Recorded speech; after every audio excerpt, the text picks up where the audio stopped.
अलीगढ़ मुस्लिम university का form fill करते time बहुत सारे बच्चों की तरफ से प्रॉब्लम फेस करने को आ रहा है कि उन्होंने पेमेंट कर दिया है और उनके फॉर्म पे लिखा आ रहा है पेमेंट नॉट सक्सेसफुल। हो सकता है कि शायद आप में भी आ रहा हो, और ये गड़बड़ी मैंने बहुत सारे बच्चों में ऑब्जर्व किया अपने वीडियो में। मैंने एक वीडियो बनाया था कि एमयू का फॉर्म कैसे फिल करना है, उसके कमेंट बॉक्स में बहुत सारे बच्चों के मैसेजेस थे। अब दिक्कत की बात यहाँ है कि बहुत सारे बच्चों ने फॉर्म भी फिल कर दिया है, पेमेंट भी कर दिया है, लेकिन उसका फॉर्म जो है एक्चुअल में अभी तक सबमिट ही नहीं हुआ है और उसको पता भी नहीं है। अब पहली बात है, वीडियो अगर तुम देख रहे हो तो बहुत अच्छी बात है, एक बार तुम भी चेक कर लेना कि तुम्हारा फॉर्म फाइनली सबमिट हुआ है या नहीं हुआ है, क्योंकि पेमेंट करने के बाद भी बहुत सारे बच्चे ऐसे हैं जिनके में ऐसा लिखा हुआ आ रहा है कि पेमेंट नॉट डन या फिर एप्लीकेशन फॉर्म नॉट सबमिटेड। तो अगर आप एमयू का फॉर्म भरे हो और आपके में ये जो स्क्रीनशॉट दिख रही है, अगर ऐसा आया हो कि फॉर्म नॉट सबमिटेड या पेमेंट नॉट डन, तो सबसे पहले एक्शन लेना। एक्शन क्या लेना है कि आपने अगर भले ही पेमेंट कर दिया है तो भी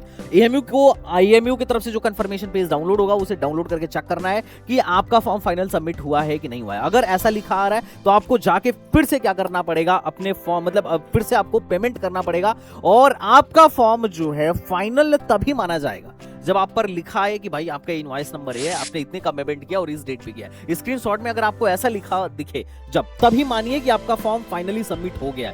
ये मतलब नहीं है कि आपके बैंक से पैसा कट गया, आपने पेमेंट कर दिया और तो एएमयू का फॉर्म सबमिट हो गया। मतलब इससे है कि आपके कंफर्मेशन पेज पे फाइनल लिखा होना चाहिए कि आपने इस डेट को इतना पेमेंट किया है और आपका रिसीट नंबर या इनवॉइस नंबर ही है। ये बात ध्यान रखिएगा। अगर आपके कंफर्मेशन पेज पे लिखा है कि फॉर्म नॉट सबमिटेड या फिर पेमेंट नॉट डन, तो इसका मतलब ये कि आपका फॉर्म अभी तक सबमिट नहीं हुआ है। अब उस केस में आपको क्या करना पड़ेगा, 2-3 दिन का इंतजार करना पड़ेगा, या तो आपका पैसा वापस आएगा, और अगर पैसा वापस आ जाता है तो आप फिर से पेमेंट करिए, और अगर नहीं आता है तो एएमयू को फटाफट मेल करिए। और चूंकि लास्ट डेट 28 है, आपको लग रहा है कि आपके पास टाइम नहीं है, तो आप फिर से एक बार पेमेंट के लिए मैं यही सजेस्ट करूंगा, आप ट्राई कर लीजिएगा, क्योंकि फॉर्म तभी माना जाएगा सबमिटेड जब आप पर लिखा आएगा कि आपने पेमेंट कर दिया है। क्योंकि अगर आप 2 बार पेमेंट कर भी देते हैं तो आप एएमयू से बात करके आगे चल के पैसे वापस ले सकते हैं, लेकिन अगर आपने पेमेंट नहीं किया तो एएमयू से बात करके आप फिर नहीं कर पाएंगे, फिर फॉर्म को सबमिट नहीं कर पाएंगे। एक बार डेट क्लोज हो गई तो क्लोज हो गई। और ये प्रॉब्लम बहुत बच्चों में आई है, मेरे वीडियो की कमेंट में था, इसीलिए मैंने इस पर तुरंत इसको सॉल्यूशन फाइल पे ऐड करके आपके लिए वीडियो बना लिया। उसके अलावा भी अगर आपको कोई दिक्कत महसूस हो रही है तो कमेंट बॉक्स में बताओ, definitely I will help you. चलिए मिलते हैं नेक्स्ट वीडियो में, तब तक बाय बाय, टाटा एंड जय हिंद। और अगर अभी तक आपने एमयू की तैयारी नहीं शुरू करी है तो हमारे क्रैश कोर्स शुरू करें।